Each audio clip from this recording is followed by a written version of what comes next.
Pregnant అయిన కావ్య రాజ్కి అడ్డంగా దొరికిపోయిన రుద్రాణిని బయటికి గెంటేసిన రాజ్ ఆనందంలో అప్పు, కళ్యాణ్ రాజ్ షాక్లో రాహుల్. ఇంతకు ఏం జరిగింది? కావ్య ప్రెగ్నెంట్ అయితే మరి రుద్రాణి రాజ్కి అడ్డంగా దొరికిపోవడం ఏంటి? అసలు ఏం జరిగింది అనేది వీడియోలో చూసి తెలుసుకునేద్దాం. బ్రహ్మముడి అప్కమింగ్ ఎపిసోడ్స్లో ఏం జరగబోతుందో ముందుగా తెలుసుకోవాలి అనుకుంటే వీడియోని లైక్ చేయండి, ఛానల్ని సబ్స్క్రైబ్ చేసుకోండి, పక్కనే ఉన్న బెల్ సింబల్లో ఆల్ పై క్లిక్ చేయండి. ఇలా చేయడం వల్ల అందరికంటే ముందుగా చూడవచ్చు. మొత్తం మీరు చూసుకున్నట్లయితే ఇంకా కావ్యరాజ్ ఇద్దరు కూడా సంతోషంగా ఉండడం చూసి ఇంకా ధాన్యలక్ష్మి, రుద్రాని ఇద్దరు కూడా తట్టుకోలేకపోతారు. చూసావా ధాన్యలక్ష్మి, నీ కొడుకు ఇంట్లోంచి వెళ్ళిపోయాడన్న బాధ, భయం ఏమీ లేకుండా చిలకా గోరింకలాగా ఎంత చక్కగా ఉన్నారో అని చెప్పనేసరికి అదే చూస్తున్నాను. అసలు నా కొడుకు బయటికి వెళ్ళి ఎన్ని కష్టాలు పడుతున్నాడో అవేమీ పట్టించుకోకుండా వీళ్ళు మాత్రం జల్సాగా చాలా సంతోషంగా ఉన్నారు అని చెప్పనగానే ఇంకా అదే విషయాన్ని అందరిలోనూ గొడవ పెడుతుంది. నా కొడుకు ఇంట్లోంచి వెళ్ళాడన్న భయం ఎవ్వరికీ లేదు, వాడిని ఇంట్లోకి ఎలా తీసుకురావాలన్న బాధ్యత ఎవ్వరికీ లేదు అని చెప్పనేసరికి ఏంటి ధాన్యలక్ష్మి భయం బాధ్యత అంటున్నావు? అయినా వాడు మా కొడుకు అని అసలు నీ కొడుకు అంటూ నీకున్నదా భయము బాధ్యత? వాడు ఇంటికొస్తే అవమానపరిచి పంపించేశావు, వాడు మళ్ళీ ఇంటి గడప తొక్కుతాడని ఎలా అనుకున్నావు? మరి అలాంటి తప్పుడు ఇంట్లో ఓ కిలకిలా రావాలు, చాలా సంతోషంగా గడపడాలు, చాలా ఆనందపడిపోతున్నారు కదా అని చెప్పనేసరికి చూడమ్మ కావ్య, ఇక మీద నుంచి చెరిగిన జుట్టు, నలిగిన జాకెట్తో నువ్వు బయటకు అస్సలు కనిపించుకో. కొన్ని దిష్టి కళ్ళు ఉన్నాయి కదా, వాళ్ళు చూసి ఓర్వలేకపోతున్నారు. స్నానం చేసిన తర్వాత కానీ బయటికి రావద్దని చెప్పాను, కానీ నా ఏమీ దిష్టి కళ్ళు కాదులేండి అత్తయ్య అని చెప్పాను, కానీ నీ దిష్టి కళ్ళు అవునో కాదో నాకు బాగా తెలుసులే. ఇప్పుడు ఎవరు చూసి ఓర్వలేకపోతున్నారో బాగా అర్థమవుతుంది. ఈ మందరితో కలిసి నువ్వు కూడా బాగా చెడిపోయావని క్లియర్గా అర్థమవుతుంది. చూడు ప్రకాశం, నీ భార్యను నువ్వు మార్చుకోకపోతే మాత్రం చాలా దారుణంగా తయారవుతుంది. మరొక రుద్రాని ఇంట్లో పుట్టుకొచ్చినా పుట్టుకురావచ్చు అని కానీ ఎప్పటికప్పుడు కంట్రోల్లోనే పెడుతున్నానమ్మా. అయినా కానీ ఈ రుద్రాని మాటలు విని ఎక్కడికక్కడ చేయి దాటిపోతుంది అని చెప్పనేసరికి సరే కావ్య, ఇక మీదట వీళ్ళకి మాత్రం కనిపించకని చెప్పి అనేసరికి ఏంటి నేనేదో కావాలని వాళ్ళిద్దరూ సంతోషంగా ఉంటే చూడలేనట్టు అంటున్నారు? వాళ్ళిద్దరూ సంతోషంగా ఉంటున్నారని కాదు బాధ, నా కొడుకు బయట ఉంటున్నాడని నా బాధ అని చెప్పాను, కానీ అది చేసింది నువ్వే కదే. నీ కొడుకు ఇంటికి వస్తే ఏమన్నా నువ్వు ప్రేమగా మాట్లాడేవా? వాడిని ఏమన్నా క్షమించమని అప్పునేమన్నా కోడలుగా అంగీకరించావా? అది చేయడం మానేసి ఇది చేయడం మానేసి ఏకంగా కోడల్ని అవమానించావు. ఇంకా అలాంటి తప్పుడు వాడు ఇక్కడ ఎందుకుంటాడు? ఇక్కడ ఎందుకుండి ఆ పిల్లని ఇక్కడే ఉంచి బాధపడతాడు? అందుకే బయటికి వెళ్ళిపోయాడు. వాళ్ళు నిజంగా ఇక్కడ ఇదొక జైల్లాగా, జైల్లోంచి విడుదలైన ఖైదీలాగా ఫీల్ అయి ఉంటారు అంటూ ప్రకాశం మాట్లాడేసరికి ఏదేమైతే ఏమైంది ప్రకాశం, మీ ఆవిడని కొంచెం నోరు అదుపులో పెట్టుకుని నా కోడల గురించి తక్కువ మాట్లాడితే బాగుంటుందని చెప్పు అని చెప్పి ఇంకా అపర్ణ చెప్పేసరికి ఇంకెవరు కూడా ఏం మాట్లాడరు. ఇంకా అలా 2-3 నెలలు గడిచేసరికి కావ్య ప్రెగ్నెంట్ అన్న విషయం అయితే తెలుస్తుంది. కావ్య ప్రెగ్నెంట్ అన్న విషయం తెలిసేసరికి ఇంకా రుద్రాని ఇటు ధాన్యలక్ష్మి ఇద్దరు కూడా అయ్యి బాబాయ్ కావ్య ప్రెగ్నెంట్ కావడం ఏంటి, ఇప్పటికే ఒక వారసుడు అంటూ ఇంట్లో ఒకడు వచ్చి కూర్చున్నాడు, ఇప్పుడు మరొక వారసుడు వస్తున్నాడు. ఇంకా ధాన్యలక్ష్మి, ఇంకా నీకు ఇంట్లో ₹1 కూడా ఆస్తి వచ్చే అవకాశం ఏమీ ఉండదు, మొత్తం వీళ్ళే నుల్లేస్తారు కదా. ఇంకా నీకేమొస్తాయి చెప్పు? నువ్వేదో ఒకటి చూసుకోకపోతే, ఆస్తి పంపకాలో ఏదో ఒకటి మాట్లాడకపోతే ఏమీ మిగలదని చెప్పనేసరికి ఏం చేయమంటావు? ప్రెగ్నెంట్ దాని కడుపును పోగొట్టడం తప్ప అనగాని నువ్వు కొంచెం హింట్ ఇస్తే చాలు, నేను చూసుకుంటాను కదా. నీకు అలాంటి భయం ఏమీ లేదు, నువ్వు చెప్పు ఏం చేద్దాం అనగాని ఇంకేం చేద్దాం, దాని కడుపులోని పిండాన్ని చంపేద్దాం అనగానే అవునా సరే నీ ఇష్టం, నువ్వు ఎలా అంటే అలాగే, నువ్వు ఏం చెప్తే అది చేస్తాను, నీ కోసమే కదా నేను నీకు సపోర్ట్ చేస్తున్నాను అంటూ ఇంకా రుద్రాని మాట్లాడేసరికి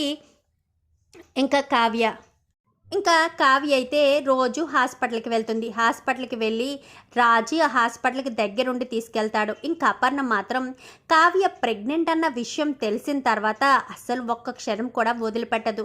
తనకు కావాల్సినవన్నీ కూడా కావ్యకి తనే చేసి పెడుతుంది. ట్యాబ్లెట్లు ఇవ్వడం దగ్గర నుంచి మొత్తం అన్నీ అవే చేస్తుంది. నేను చేసుకుంటాను అత్తయ్య అని చెప్పాను, కానీ నువ్వు మా ఇంటికి వారసుడిని ఇస్తున్నావు, అలాంటిది నిన్ను ఎందుకు దూరం పెడతాను చెప్పు? నిన్ను ఒంటరిగా ఎందుకు ఎందుకు వదులుతాను చెప్పు, ఎప్పటికే సంవత్సరం కాలం పాటు నిన్ను అర్థం చేసుకోకుండా నిన్ను బాధ పెట్టి చాలా తప్పు చేశాను, ఇక ఎలాంటి తప్పు మరి ఎప్పుడు కూడా చేయను అంటూ ఇంకా అపర్ణ అయితే మాట్లాడుతూ ఉంటుంది. ఇంకా ప్రతిరోజు ట్యాబ్లెట్లు ఇస్తూ ఉంటుంది. ఇంకా రాజు కూడా కావ్య దగ్గరే ఉండి కావ్యం చూసుకుంటూ ఉంటాడు. ఇంకా వాళ్ళిద్దరూ లేని సమయంలో కావ్య వాష్రూమ్లోకి వెళ్ళిన సమయంలో ఇంకా రుద్రాణి అయితే తన ఫ్రెండ్ డాక్టర్ని అడిగి తీసుకొచ్చిన ట్యాబ్లెట్లు గబగబా తీసుకొచ్చి తను ట్యాబ్లెట్లు వేసుకునే ట్యాబ్లెట్లు డబ్బాలు అయితే వేసేస్తుంది. ఎందుకంటే ఆ ట్యాబ్లెట్లతో పాటు ఈ ట్యాబ్లెట్లు కూడా ఇచ్చేస్తారన్న ధీమాతో ఇంకా ట్యాబ్లెట్లు వేసి అక్కడి నుంచి వెళ్ళిపోతుంది. ఏమైంది అని చెప్పాను కానీ సక్సెస్ అయిందని కానీ ఆ ట్యాబ్లెట్లు కానీ కావ్య వేసుకోవాలి, ఇంకా కడుపులో ఉన్న పిండం కరిగిపోతుందంతే అని చెప్పనేసరికి నువ్వు చెప్పినట్టే కదా చేశాను ధాన్యలక్ష్మి అని చెప్పాను. కానీ చాలా థ్యాంక్స్, ఇంట్లో వాళ్ళు ఎవరు నాకు సపోర్ట్గా లేకపోయినా నువ్వు మాత్రం నాకు సపోర్ట్గానే ఉంటున్నావు అని చెప్పాను. కానీ ఏ విషయంలో సపోర్ట్గా ఉంటుంది రుద్రాని నీకు అంటూ ప్రకాశం అంటాడు. ఏ విషయంలో ఏంటి, అన్ని విషయాల్లోనే నాకు సపోర్ట్గా ఉంటుంది అనగాని మళ్ళీ ఏ పాడు పని చేశారేంటి సపోర్ట్గా ఉండడానికి అనగాని మేమేం చేస్తామన్నయ్య, ప్రతిసారి మమ్మల్ని అంటావేంటన్నయ్య అని చెప్పనేసరికి నిన్న మా ఆవిడనన్న ఇద్దరు ఒకలాగే తయారయ్యారు, మా అందరం అన్నం మా అందరం టూలా ఉంది అని చెప్పి ఇంకా ప్రకాశం అక్కడి నుంచి వెళ్ళిపోతాడు. అన్నయ్యకి ఏమీ అనుమానం రాలేదు కదా అనగాని ఏమీ రాదు, ఏం వచ్చినా కానీ మర్చిపోతాడు, మతిబరుపు మొగుడు కదా అని చెప్పి ఇంకా ధాన్యలక్ష్మి అయితే అనుకుంటుంది. ఎప్పుడు ఇచ్చినట్టుగానే కావ్యకు అపర్ణ ట్యాబ్లెట్లు ఇస్తూ ఉంటుంది. ప్రతిరోజు ట్యాబ్లెట్లు తీసిస్తూ ఉంటుంది. కానీ అట్ట మాత్రం అడుగును ఉండిపోతుంది. ట్యాబ్లెట్లన్నీ కూడా అయిపోయిన తర్వాత రాజ్ ట్యాబ్లెట్లన్నీ అయిపోయాయి రాజ్, రేపు కావ్యాన్ని హాస్పిటల్కి తీసుకువెళ్దామని కానీ సరే మమ్మీ అని చెప్పనేసరికి అదేంటి మమ్మీ ఇంకొక ట్యాబ్లెట్లు అట్టుంది కదా అందులో అని చెప్పనేసరికి అవును ఈ ట్యాబ్లెట్లు అట్టేంటి అని చెప్పాను. కానీ ఏమో తెలియదు అత్తయ్య, అందులో అన్నీ నాకు ప్రెగ్నెన్సీకి సంబంధించిన ట్యాబ్లెట్ల బాక్సే అది అని చెప్పాను. కానీ ఏమో ఈ ట్యాబ్లెట్లు అసలు నేను చూడిందే లేదు. రాజ్ వెంటనే ఇది ఫోటో తీసి డాక్టర్కి పెట్టు అని చెప్పనేసరికి వెంటనే రాజ్ అయితే ఫోటో తీసి డాక్టర్కి పెడుతుంది. పెట్టేసరికి ఇంకా ఆ రోజు డాక్టర్ కొంచెం నీరసంగా ఉండడంతో ఫోన్ చూసుకోదు. డాక్టర్ ఇంకా ఆన్లైన్లో నేను లేనట్టుందమ్మా, చూసి రేపు మార్నింగ్ చెప్తుందిలే అని కానీ సరే కావ్య ఆ ట్యాబ్లెట్లు మాత్రం వేసుకోవద్దని కానీ సరే అత్తయ్య అని చెప్పి కావ్య చెప్తుంది. మరుసటి రోజు ఉదయాన్నే మళ్ళీ అపర్ణ కాఫీ తీసుకుని కావ్య దగ్గరికి వచ్చేసరికి డాక్టర్ చూసిందా రాజ్ అనగానే చూశారు, ఇప్పుడే చూశారు, ఆన్లైన్లోకి వచ్చారు అని చెప్పనేసరికి వెంటనే రాజ్కి ఫోన్ వస్తుంది. ఏంటి రాజ్ ఆ ట్యాబ్లెట్లు ఏంటి, ఆ ట్యాబ్లెట్లు మీకెక్కడ దొరికాయి అని చెప్పాను. కానీ ఆ ట్యాబ్లెట్లు మీరు రాసినవి కాదా డాక్టర్ అని చెప్పి స్పీకర్ పెట్టి మాట్లాడుతూ ఉంటాడు. ఆ ట్యాబ్లెట్లు అసలు దేనికోసమో తెలుసా రాజ్, ట్యాబ్లెట్లు వేసుకుంటే అబార్షన్ అయిపోతుంది రాజ్ అని చెప్పనేసరికి అదేంటి అబార్షన్ అయిపోయే ట్యాబ్లెట్లు కావ్య బాక్స్లోకి ఎలా వచ్చాయి అని చెప్పాను. కానీ ఒక్కసారి నేను రాసిన ప్రిస్క్రిప్షన్ చూడు, అందులో ఈ ట్యాబ్లెట్లు అస్సలు నేను మెన్షన్ చెయ్యను కూడా, అయినా కావ్య గురించి మీ గురించి అందరి గురించి తెలిసాక అలాంటి ట్యాబ్లెట్లు ఎందుకు రాస్తాను, ఒకసారి 1-2 సార్లు చూసుకోండి రాజ్ అని చెప్పి ఇంకా డాక్టర్ అయితే ఫోన్ పెట్టేస్తుంది. మమ్మీ కావ్య ఫైల్ ఏది అని చెప్పనేసరికి ఫైల్ ఓపెన్ చేయడంతో ఇంకా అయిపోయిన ట్యాబ్లెట్లన్నీ ఉంటాయి కానీ ఈ ట్యాబ్లెట్ మాత్రం ఉండదు, అంటే ఈ ట్యాబ్లెట్లు ఎవరో కావాలనే పెట్టారు మమ్మీ అని చెప్పనేసరికి ఇంకెవరు పెడతారు, ఆ రుద్రానియో ధాన్యలక్ష్మియో పెట్టుంటుంది అని చెప్పి హాల్లోకి అయితే తీసుకొస్తుంది.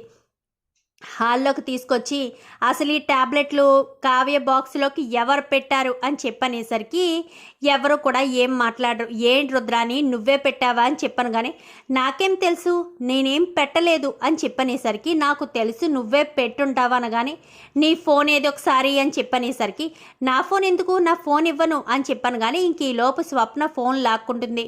లాక్కుని వాట్సాప్ ఓపెన్ చేసి చూసేసరికి ఇంకా స్వప్న రుద్రానికి వాళ్ళ డాక్టరు ఇదే ట్యాబ్లెట్లు పేరు రాసి ఇంకా చీటి పెట్టేసరికి ఏ ట్యాబ్లెట్లు రుద్రాన్ని తెప్పించుకోవడంతో ఇదిగో మమ్మీ ఈ వేరే డాక్టర్ ఎవరో తెలియదు కానీ ఆ డాక్టరు ఈ ట్యాబ్లెట్ల పేరు రాసి అత్తయ్యకి పెట్టింది, అత్తయ్య ఈ ట్యాబ్లెట్లు తెచ్చి ఆ ట్యాబ్లెట్లో కలిపేసింది అని చెప్పనేసరికి వెంటనే ధాన్యలక్ష్మి అలా షాక్ అయిపోతుంది. నా పేరు బయటికి రాలేదు అని చెప్పి అలా నార్మల్గా చూస్తూ ఉంటుంది. చూస్తూ ఉండేసరికి ధాన్యలక్ష్మి అపర్ణ వెళ్ళి రుద్రాని చంప చెల్లుమనిపిస్తుంది. ఇంకా కొట్టింది రుద్రానినైనా కానీ పక్కనున్న ధాన్యలక్ష్మికి తగిలే అంతగా ఉంటుంది ఆ దెబ్బ పవర్ మాత్రం. ఏంటి నా కోడలు కడుపులోని బిడ్డను చిదిమేద్దాం అనుకుంటున్నావా అని చెప్పాను, కానీ అది వదిన అని చెప్పనేసరికి ఇలా ఎన్ని రోజులు చేస్తావు పాడు పని, ఎలాంటి పాడు పనులు, నువ్వు 2 బిడ్డలను కన్నదానివే కదా, కావ్య తల్లి అయితే నీకేంటి నష్టం, ఆస్తి తీసేసుకుంటుందనా, ఆస్తి తీసుకున్నా తీసుకోకపోయినా నీకు వాటా రాదని ఎప్పుడో మామయ్య గారు చెప్పేశారు కదా, ఆస్తి గురించి నీకెందుకు, అయినా నా కోడలు కడుపులోని బిడ్డను నువ్వు కరిగించేయాలని ఎంతలా అనుకుంటే చూడు రాజ్, ఈ రుద్రాని ఇంట్లో ఉందంటే మాత్రం ముందు ముందు కావ్యకు చాలా ప్రమాదం ఏర్పడవచ్చు. ప్రతిసారి మనం కాపలా కాయలేం కదా, అందుకని ఈ రుద్రాని ఇంట్లో ఉండి అని చెప్పి వెనక్కి తిరిగి ఇందిరాదేవి వంక సీతారామయ్య గారి వంక చూస్తుంది.